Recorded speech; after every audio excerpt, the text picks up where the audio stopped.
新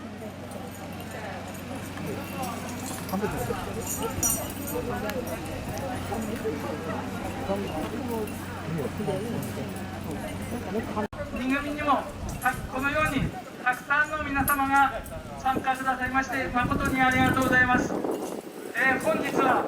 コロナ対策として、検温、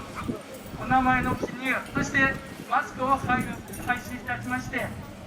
万全を期して運行したいと思いますので、また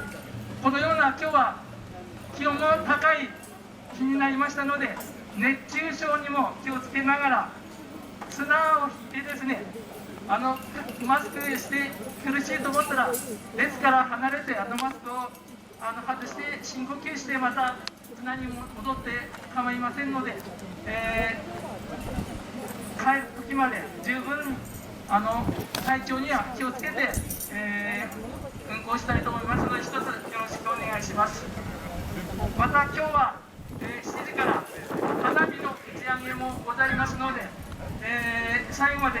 ゆっくりと祭りを楽しんでいただきたいと思います。本日はよろしくお願いいたします。